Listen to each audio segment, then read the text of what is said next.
house is right over here. I moved the fireworks there in advance, so it shouldn't be too much work bringing them back. It's still a ways away from the party. Sorry about that, Mr. Morris. It's probably because I'm used to carrying fireworks all the time, so it doesn't feel like a lot of work to me. It's dark in here. Wait here, Mr. Morris. I think the light switch should be somewhere over here. Why did I have to get roped into this? What was that?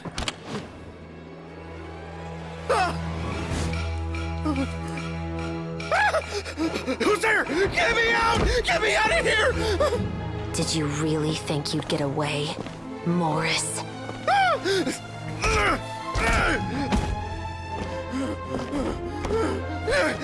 You've got the wrong guy! It wasn't me! I'm not the killer! You know, Eliza died a far more heroic death than this. She fought your assassin to the end, to save the children she had hidden beneath the floorboards.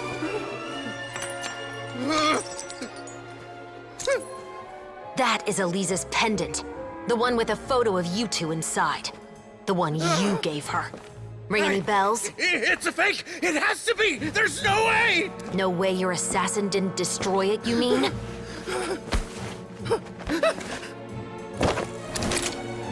Did you ever love her, Morris?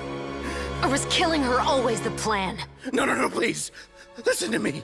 I told Eliza to keep us a secret. I paid her plenty for her silence. I never thought she'd keep the child. Everything was gonna come out, and I had no choice. She'd force my hand. No! I'm begging you. I have money. Just name your price, please. You can keep your Mora, and you can go to hell.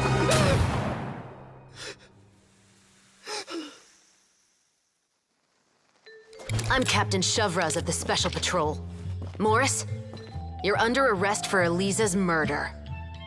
Huh?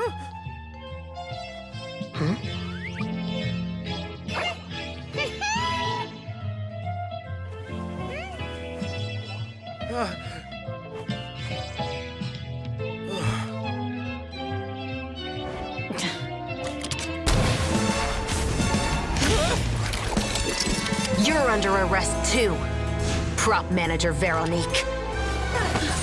Or perhaps I should call you the second Musketeer. Wait, what's going on? This wasn't in the script. Drop the gun, Veronique. Why? Why would you keep me from exacting revenge on this heartless monster? Drop your weapon. This is my final warning.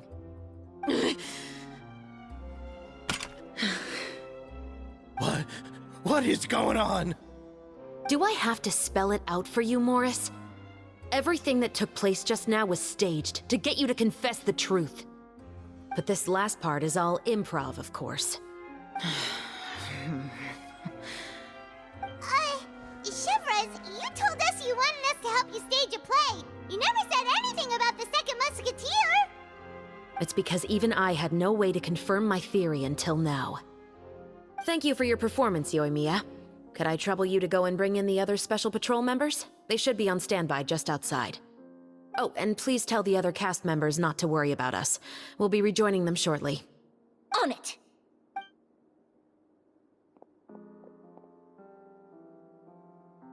So what do you think, Morris? Care to talk about what happened 20 years ago? My patience is limited, you know. Don't force me to take you back to the interrogation room. I'd wager that you wouldn't last for more than a minute in there. With the recording we made, you have no chance of winning in court. Cooperating with us now is the most practical move. All right. I'll talk. I hired an assassin to murder Eliza. She once worked as a maid on my family's estate. She was very beautiful, and after some time I fell for her. We kept our relationship a secret and carried out an affair for some time, but it wasn't long before she became pregnant. And if my parents ever found out, they would have stripped me of my inheritance and status, driven me out of my home. I also didn't expect Elisa to insist on bringing the pregnancy to term. She even asked me to leave my family and travel far, far away with her. She believed that you were truly in love with her. I didn't have a choice. I gave her a large sum of mora, told her to leave the family and to get rid of the baby. But then years later, she sent me a letter. There were photos of 2 children, and she even asked if I could find some time to visit them. Huh? 2 children? Paimon thought Baptiste was the only... you mean... Even if she had the children against your will, you could have just ignored the letter entirely. Why kill her? I had just gotten engaged to be married to an heiress from another wealthy family. So if anyone were to find out about Elisa, my life would be completely ruined. I didn't have a choice. No. You always had a choice. You just made the wrong choice. Again. Do you know how it feels to watch your mother be killed right in front of you? My brother and I were hardly even school age yet. We were hidden beneath the floorboards, grasping each other's hands like a lifeline. We were so terrified that we didn't even know we could ever take a breath. All we could do was to watch Mother try to fight back, and then collapse to the floor. Even after the assassin left, we were still too terrified to leave our hiding spot. We thought that he might come back. It was only until the next evening when we finally climbed out and gathered around our mother. But she had already become cold and stiff to the touch. You made up your mind right then and there to bring this case to light. Not only that, we resolved to get our revenge. And that's why you became the Musketeers. No, that's why I became a musketeer. The man from before was also killed by me. My brother had nothing to do with it. I figured as much. You did? I once told these two that he didn't look like a killer to me. His confession from that night also rubbed me the wrong way. I think what really tipped me off was, how could I not feel a sense of regret in him? Huh? He confessed faster than any criminal I've ever met, but he didn't say a single word about you. He insisted that he was the sole perpetrator in the case. But after the questioning ended, I disassembled the musket we dug up from his backyard, put it in front of him, and told him to reassemble it. Wanna guess how far he got? He had no idea where to even start. He's never touched a gun in his life. Based on that, I determined that he was not acting alone. He only surrendered himself to draw our attention and create a moment of opportunity for his partner. So, I decided to play along. And as expected, the second musketeer followed us without hesitation once she saw Morris get separated from the rest of the cast. Besides, why else would he call the novel The Two Musketeers? But how did you know it was Veronique? I figured it out the moment Baptiste told me his father's name. That so-called financial crisis was all just a ruse. He just wanted to sign up as the investor and then leave the film without any source of funding. After all, he has a vested interest in minimizing the reach of this story. It's really just the same thing as what he did to Elisa all those years ago. Human scum.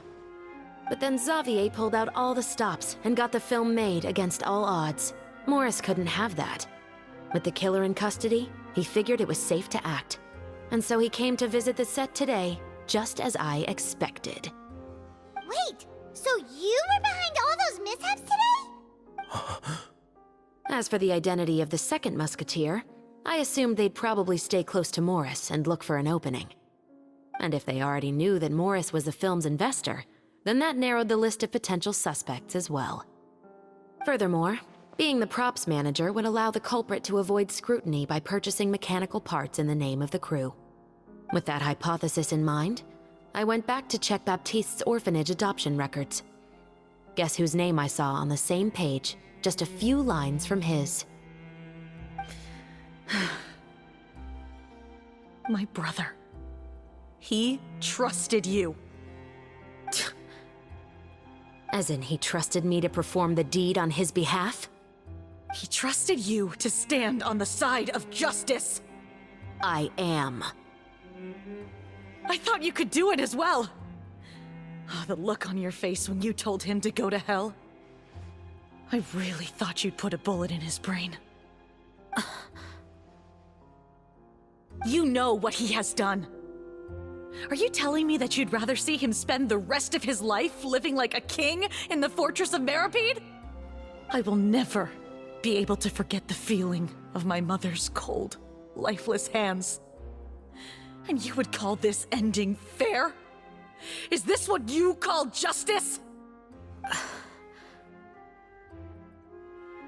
I won't lie, Veronique. I did hesitate when your brother first told me about the truth. I wondered. I agonized over whether I should really put a bullet in his head. So why don't you? Because that should never be how justice is carried out in this world. Perhaps, to you, justice is simply reciprocated. An eye for an eye, and a life for a life. But everyone has their own understanding of justice. If everyone were to pursue their own definition of it, there would be no more order in this world. Today, you'll kill Morris, and tomorrow, his children may come for you. The world cannot render judgments based on a desire for revenge. That will only lead to a cycle of revenge, as well as the destruction of order and civilized society. Fontain is founded on a set of laws and a standardized code of justice. That is why we are the nation of justice. But with all that said, I will promise you this. Morris will not lead a cushy life in the fortress of Meripede. Chevreuse, the rest of the Special Patrol is here. Thank you so much, Yoimiya. Letelier, Terena, please take them away.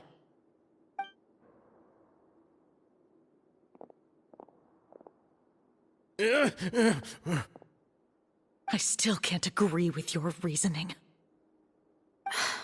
I know. Justice has not been delivered.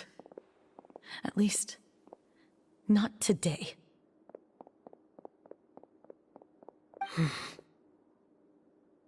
Chevreuse. Let's go. We should give an explanation to the crew. Thank you for your concern. I'm fine. I'm just thinking about the things in life that have driven people to take justice into their own hands.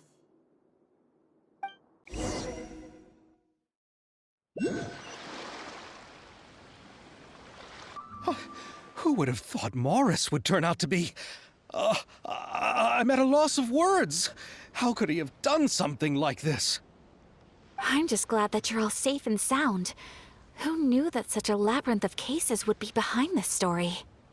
Well, what should we do now? We have a finished film, of course, but should we still go ahead with the premiere? What do you mean? Shouldn't you be even more motivated to spread the word now that you've learned the truth? Chiori is right.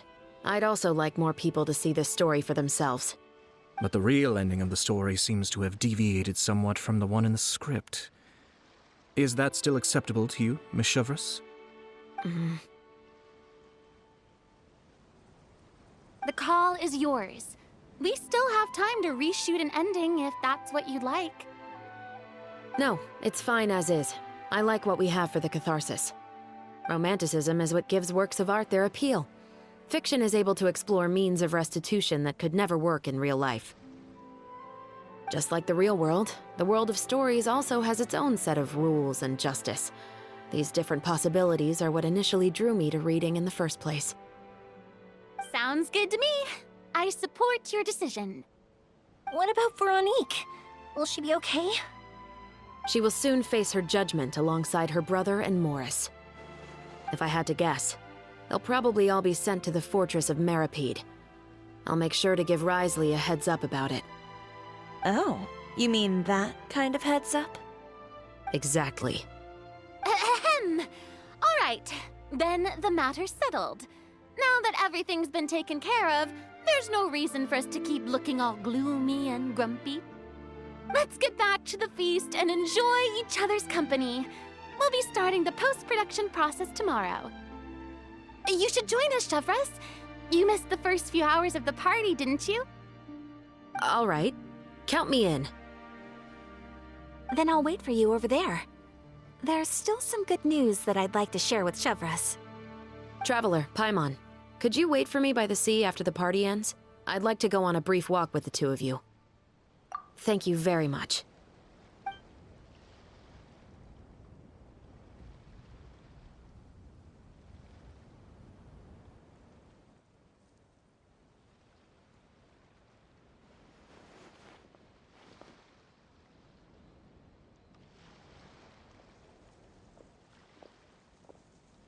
Sorry for the wait.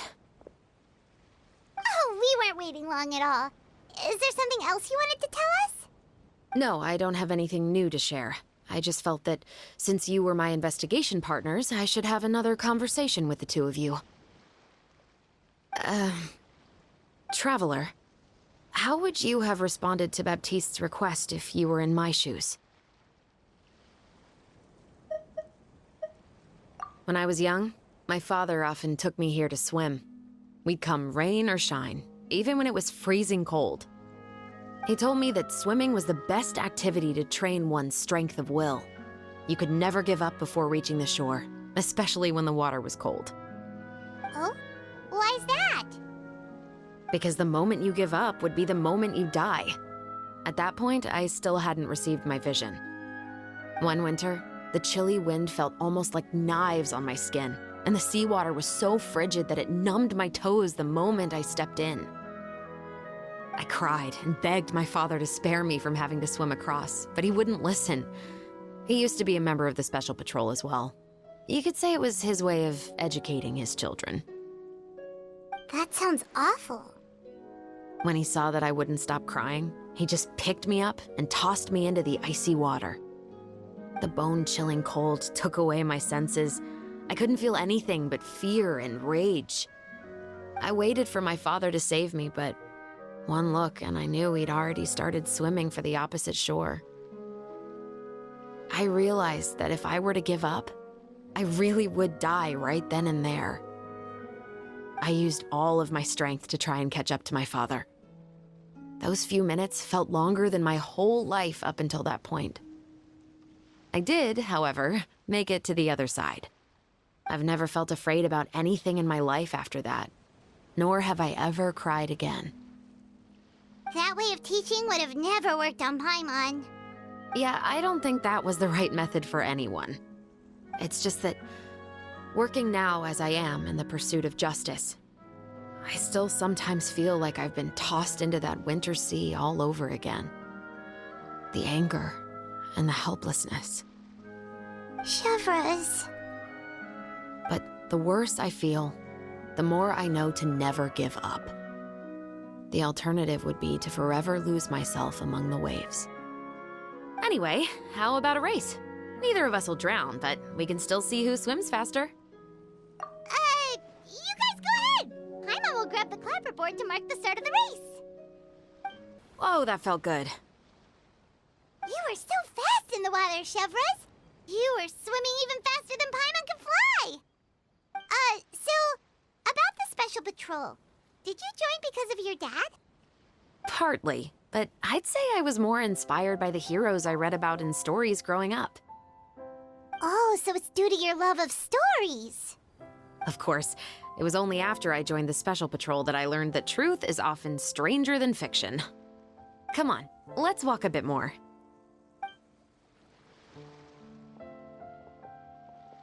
To be honest, I do sometimes question whether the decisions I make are the right ones. But I know that no matter what, I must keep swimming. Because the only thing I've got my eyes on is the shore in the distance. Thank you for coming on this walk with me. I feel a lot better after getting all that off my chest. Huh. We're nearly back at Baptiste's house. Huh, you're right. I didn't realize we were so close. He really did plant a lot of flowers. It's just like how he described it in the story. Huh? Wait. Paimon, Traveler, look! The rainbow roses in the garden. They're in full bloom now.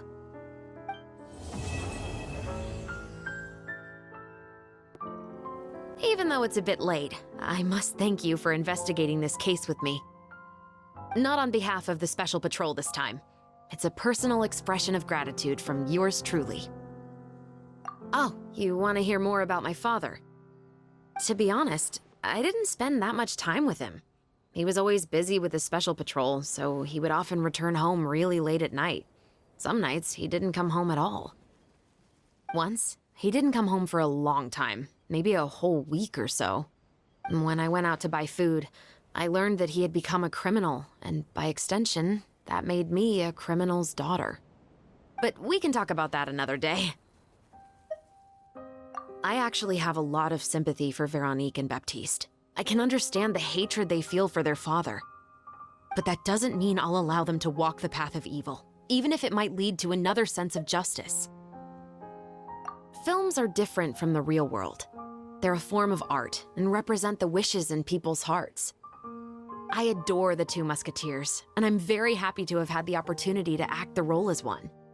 I can't wait to catch the film when it premieres in the Opera House. I'm looking forward to seeing the audience's reaction to the climactic ending. Thank you for looking out for me. I'll see you at the award ceremony. I'd be very surprised if we don't win.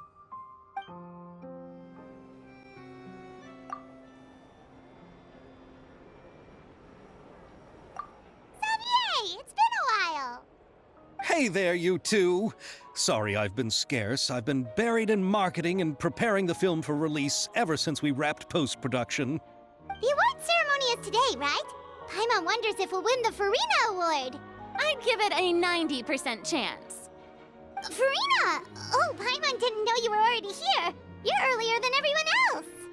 I'm sure the others will also be here in no time. Xavier, if we end up getting called on stage, shouldn't you come up with a name for our crew? What? But we don't even know if we're going to win. I wouldn't want to jinx our chances by celebrating early. Just open your eyes! Surely you've seen the audience's reactions to our film. We've had nothing but critical acclaim. You've also had conversations with the Opera House's operating staff, right? Didn't they want to increase the number of showings? With the mora you've made from the box office, you can now open your very own film company. But that's all credit to my amazing crew. You've all helped to make this a reality, so I can't be the only one asked to come up with a name. Well, give it some thought. I'm sure the crew will respect your choice. All right, but before that, Traveler and Paimon, could I trouble you to quickly pay a visit to the Fortress of Meripede? Huh? But shouldn't we stay for the award ceremony? I wanted to ask you two to invite Chevreuse to join us at the ceremony. She's one of the lead roles, after all. I haven't been able to find her recently, so I haven't had the chance to invite her personally. According to the papers, the culprits of the Musket murder case will be personally escorted today by the captain of the Special Patrol to the Fortress of Meripede. Oh, Paimon gets it now. Yep, just wait here, Xavier, and maybe try to come up with a few snappy-sounding names. All right, then I'll leave you to it. This is as far as I'll be taking them. I'll leave the three of them to you now. Got another errand to run?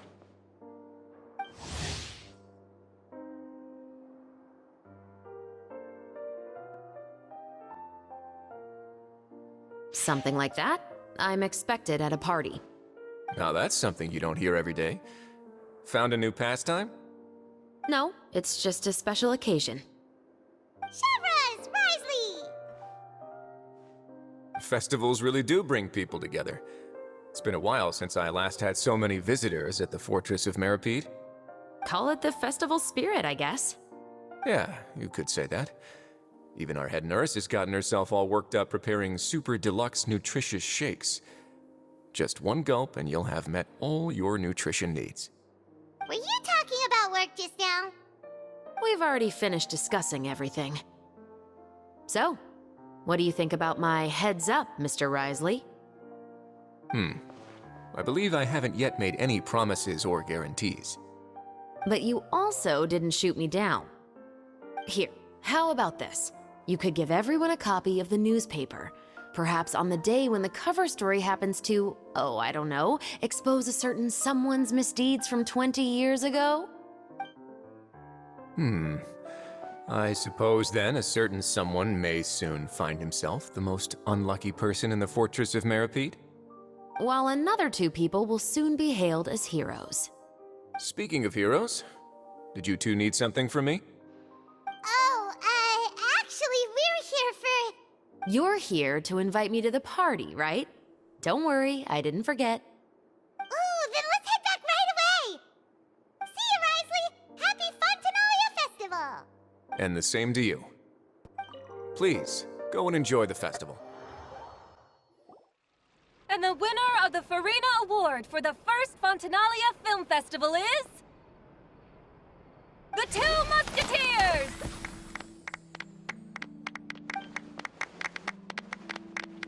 We won! We really won! Congratulations, Mr. Xavier. We won? I can't believe it! I really can't thank all of you enough! See? My takes on Fontaine's entertainment industry have never been wrong.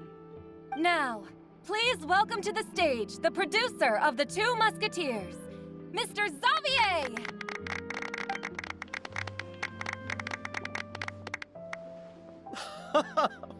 Thank you! Thank you all so much for your recognition and support. While I'm up here, I would love to give special thanks to... Time really flies, huh? It certainly feels that way. It feels like it was only yesterday when you were teaching me to hold a musket. Will you come back to Fontaine again? Of course! I'm very fond of this city. There are so many novel and interesting things that it's been hard to keep track of them all. But how about you? Would you be interested in visiting Inazuma? I can't say the thought has crossed my mind before, but I'd be willing to consider it now. I will be eagerly awaiting your visit.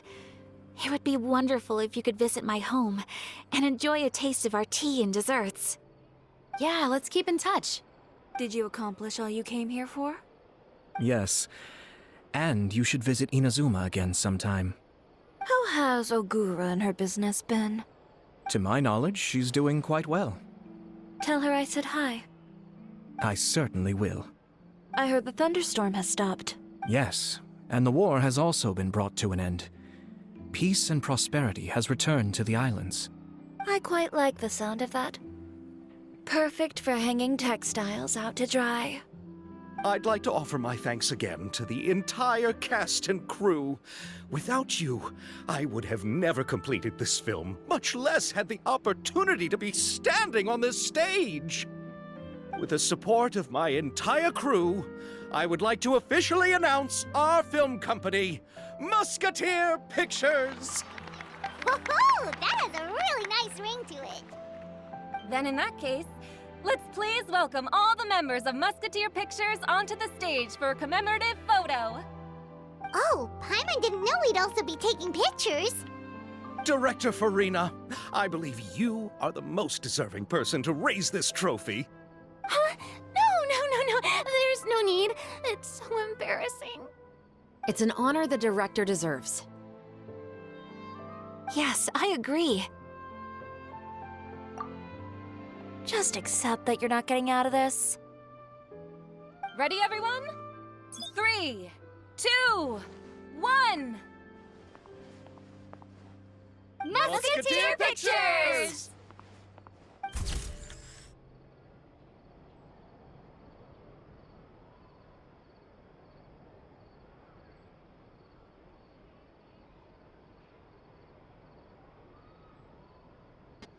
Miss Yoimiya, we haven't had the chance to talk, but please accept my thanks for everything you've done over the past few days. Oh? But I feel like I didn't do anything out of the ordinary. I'm very grateful for your assistance during that special performance in the warehouse. It was always going to be somewhat risky, to engage and draw away Morris all on your own. You're only a civilian and have never been trained to act in such a dangerous situation. Don't say it like that. As the director's assistant, it was my duty to help out the crew however I could. It was an honor to help you solve the case. I have to admit, though, my heart was thumping super hard the entire time I was laying on the ground. I was scared that everyone would notice. You did great. Oh, and before I forget, if you ever visit Inazuma, please come and pay a visit to Naganohara Fireworks. I'll make some fireworks for you. I even know what shape I'd make. I'm guessing a musket. Telling you now would ruin the surprise. If you really want to see it, just come and visit me. Lady Farina, please allow me to take just one more photo of you. I would also love to get your autograph, just as a memento of our time together on the crew. Hey, I've had enough of the camera flashes from when we were all up on stage. But, Lady Farina, you are the best director I've ever met! The most photogenic maiden in all of Fontain! This kind of lively and celebratory setting is exactly where you shine. I believe all photographers would agree. Come, the brightest star of our land! Show us your light! The camera is waiting to sing praises of your beauty! Well, I'm flattered, but... all right. I'll humor you and try a few more different poses. But I don't have to hold the trophy, right? Of course. You may pose however you like. Thank you so much. Thank you so much. By the heavens, my luck has been beyond belief. I'm having a hard time coming to terms with it now. Oh.